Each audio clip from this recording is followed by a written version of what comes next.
السلام عليكم. مساء الخير على الجميع. أنا دلوقتي لما بتكلم في موضوع اللاجئين، سواء سودانيين أو سواء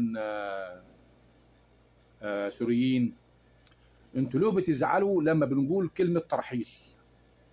هو الترحيل ده هينطبق على مين؟ يعني عشان بس تفهموا، لأنكم انتوا بصراحة يعني تجاوزتوا كل الحدود.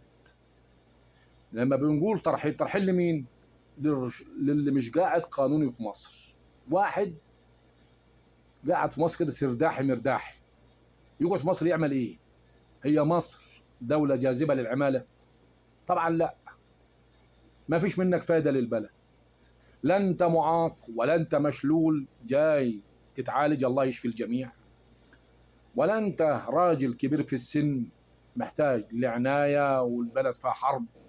نقول ماشي، راجل كبير في السن واحد مرضى على عنا وعلى عنا وعلى راسنا، راجل جاي مستثمر هيفيد نفسه وهيفيد البلد، نقول على عنا وعلى راسنا.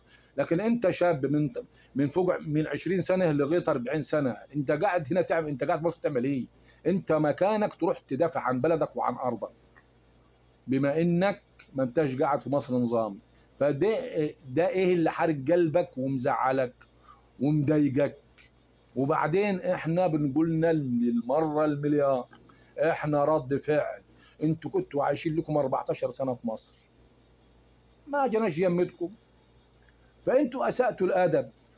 صدق المثل اللي قال اذا اكرمت اللئيم تمرد. فانتوا شويه لؤم تمردتوا، طلعتوا تعملوا لايفات وفيديوهات مسيئه لمصر واهلها وجيش مصر، والفيديوهات موجوده على الصفحه عندي. انا ما بتكلمش من فراغ، انا عندي، واغلبكم كانوا مؤيدين ليها، وناس كتير شافت الفيديوهات ايه اللي قوم الدنيا عليكم؟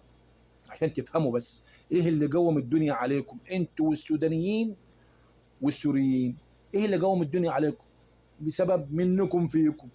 فبدل ما تلومني انا وانا بدافع عن بلدي، روح لوم اللي من جنسيتك وراح اساء للبلد اللي اوياك واوياه. عرفت ولا لسه؟